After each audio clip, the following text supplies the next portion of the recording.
Hey, thank you so much for tuning in to Squad, our YouTube channel. This is our youth group here at Crosspoint Church, and we're so excited that you're tuning in to this message. So first, subscribe to the content and, of course, share so we can keep the conversation going. But you're about to hear a message from our series, Sticks and Stones, where we're looking at building a foundation and our values to achieve our goals. So tonight's message is titled, The Foundation. So sit back, relax, and enjoy tonight's message here at Squad at Crosspoint Church.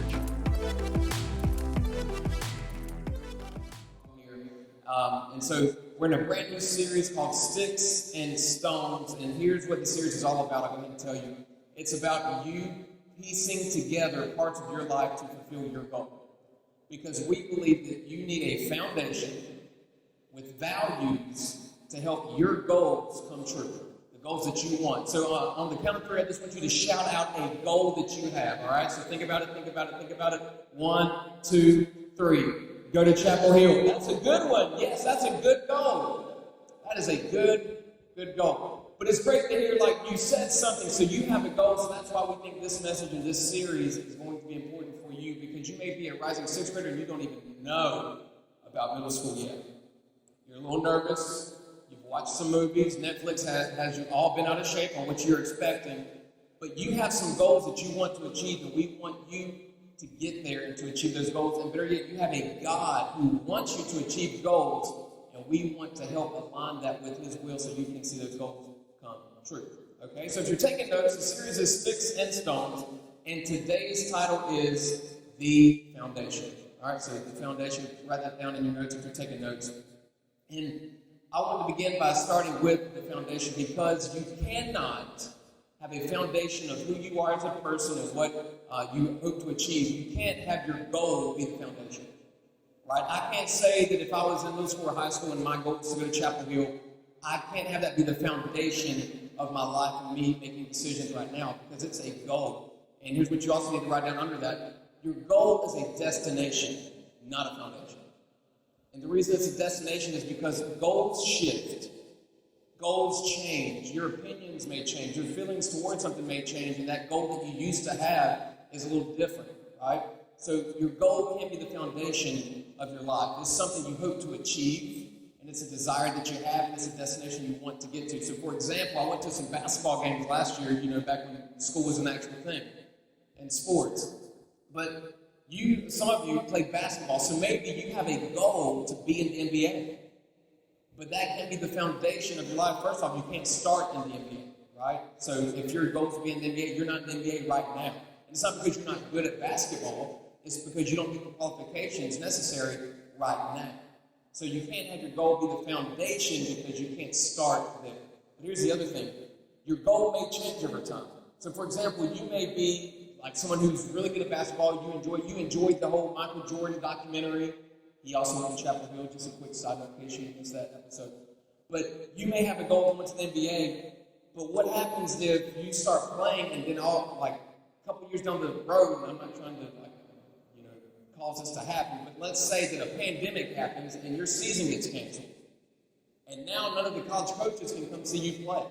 And now you don't have any AAU games for college coaches to see you play and see if you're good enough to play on their college team. So you go to college, you just get into a school that you're able to get into academically, and when you get there, you try out for the basketball team, right? So you say, Coach, I want to play. So you do the tryouts, and you get hurt, right? So now you can't play basketball. You weren't scouted to get the scholarship. Now you can't play basketball, and the goal of going to the NBA keeps shrinking and shrinking. So then you say, but I love the game so much, and you say, Coach, here's what I'd love to do. Would it be okay if I become a manager for the team?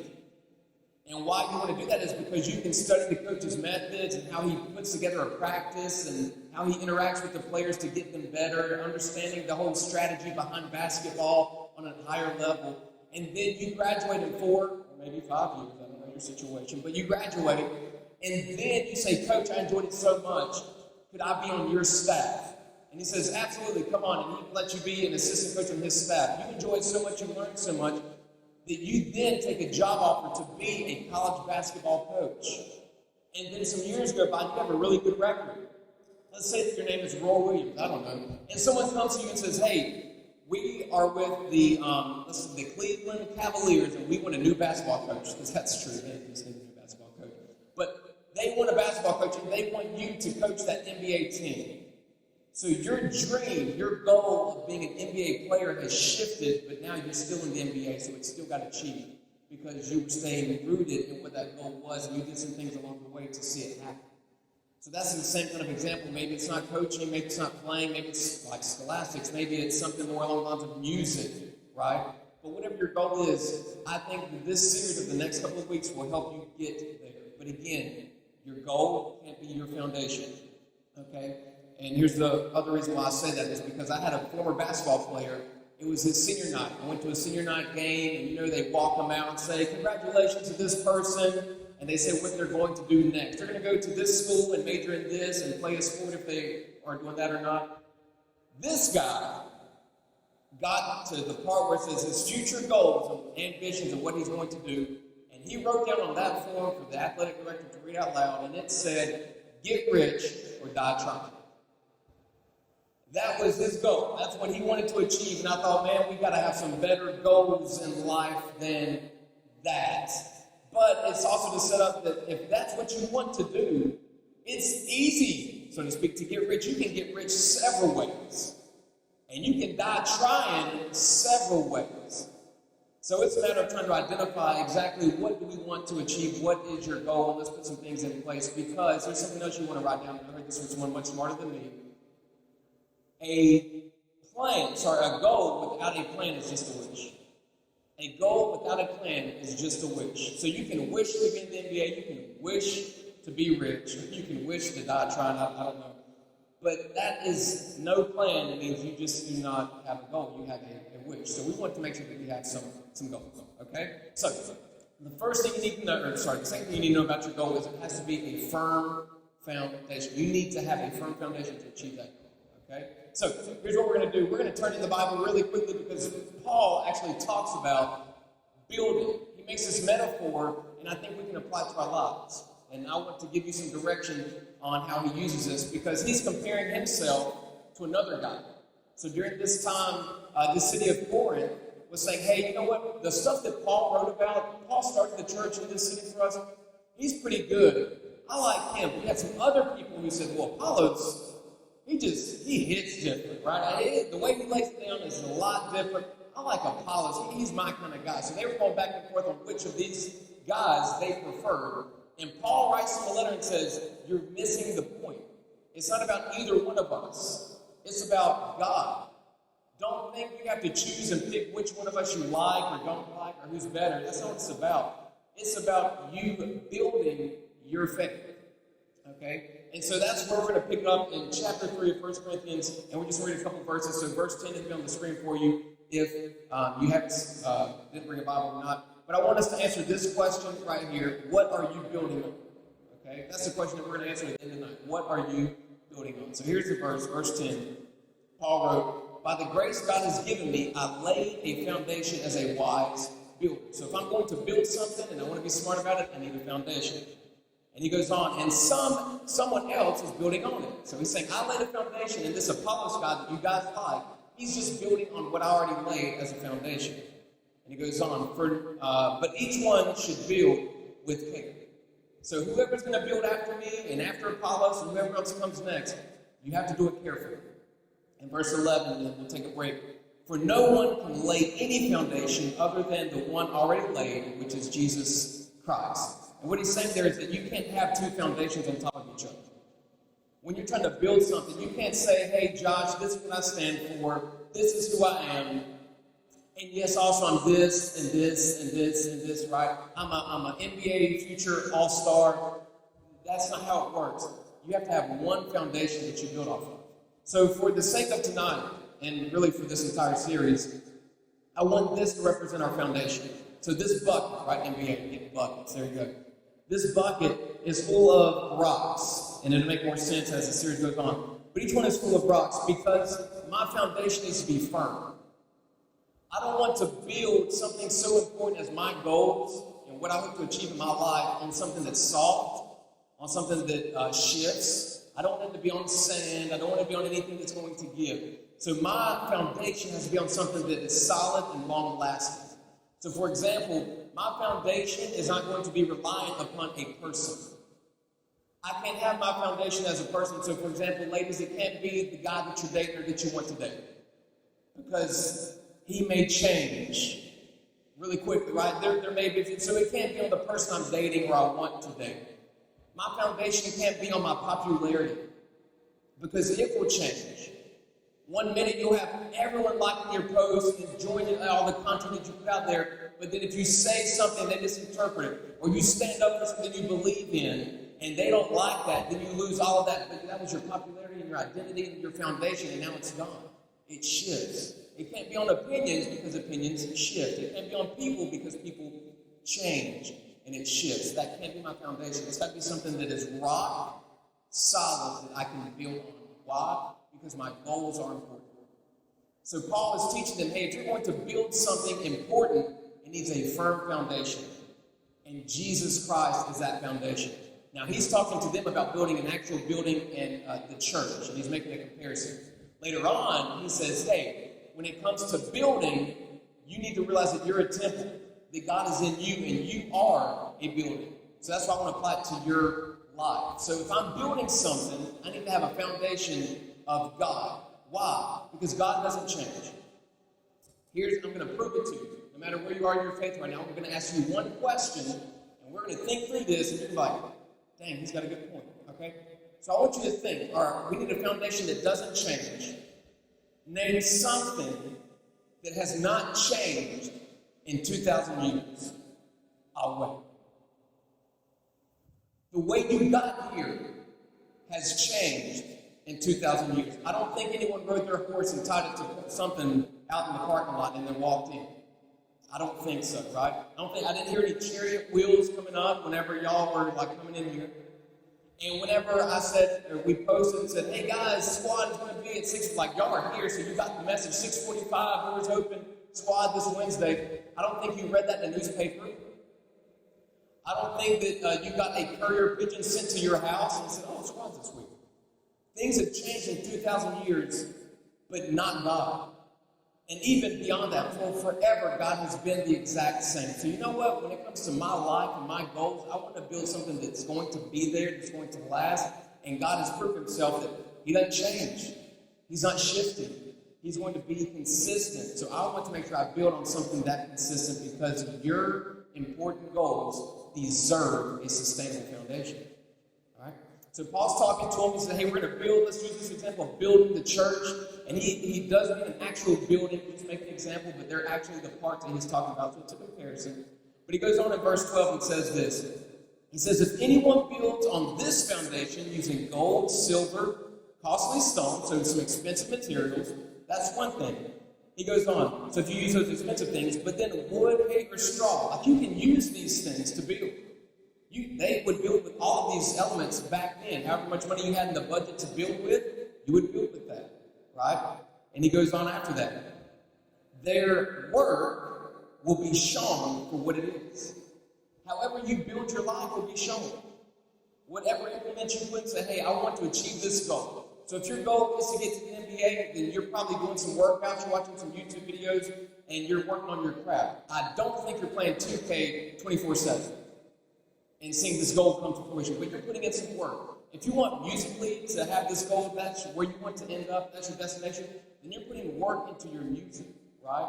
And in the same way, saying you can build some stuff like the church, and whatever you use to build it, it's going to show how much quality and how much time you put into it. And so he ends that verse by saying this, their work will show it because the day will bring it to light. And what he says right there, and day is capitalized, what he's saying is that there's going to be a day of an inspection. So just like today, we're building a building right out back, and about every week, inspectors come by to make sure that, hey, this is safe, this is sound. I trust people to be able to survive if a wind storm happens or the rain comes down and they're in this building, it's still going to stand. They did that back then too. So an inspector would come by and say, okay, the columns are good, this is okay, this is fine. But he's making a comparison because the day will also come when you're standing in front of God, and he's going to hold you accountable for everything you did and everything you said and how you built what you built in your life. What you said on Snapchat, he's going to ask you about that.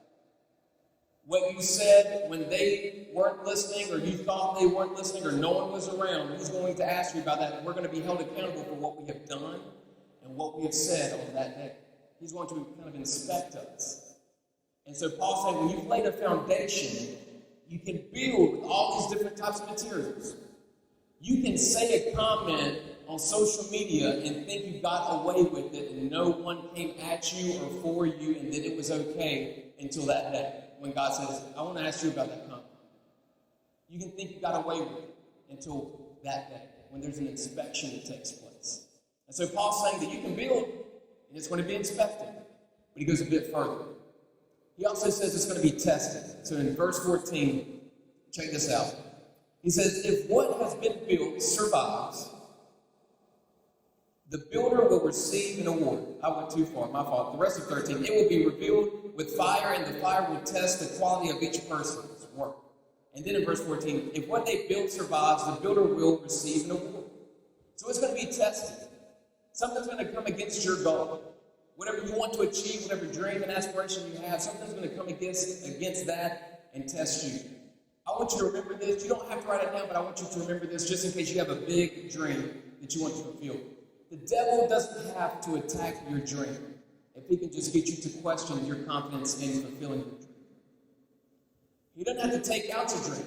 You may have this big aspiration that you're going to be the next whoever to do whatever, and he doesn't even have to stop the dream from happening. All he has to do is get you to question, can this happen? Or can I do this? If he can get you to doubt your confidence in fulfilling what God has for you to do, then he can stop the dream. And it's all going to be dependent upon what you build with. So Paul says a fire's going to come, and whatever you build, if it was with the good stuff, it'll still be standing. So you'll have a reward. It's still there. Your goal is still intact. And then he goes on in verse 15. He says, if it is burned up, the whole thing just came crashing down to the ground. The builder will suffer loss, but yet will be saved, even though only as one escaping through the flames. Here's what he's saying. As long as you have the right foundation to begin with, whatever happens to the goal and to what you build, you can still rebuild it if the whole thing burns down because maybe you skipped some areas or something happened because of your foundation. When your foundation is in God, for directing your decision-making, why you will or will not do something or stand for something or say it that way, or when your friends want to go do this and you say, no, I can't, and they want to know, why not? You say, my foundation, that's just not who I am because of my foundation. And when the whole thing burns down, if you make a mistake and the whole thing burns down, but you were anchored into a foundation on God, you will be okay. Even though your goal may have to shift. So for me, it looked like this. When I went to college, I wanted to be a lawyer. Yeah, that was it. Because I saw a bunch of law movies and they looked awesome. That's what I wanted to do. And then when I got there, I realized how much you had to read. Not a big reader. Not my favorite thing to do. It's a good thing that my job doesn't require a lot of reading. The Bible. Sorry, guys. So I'm a full-time youth pastor, so there is a lot of reading involved. So I missed that boat. It's okay. It's okay.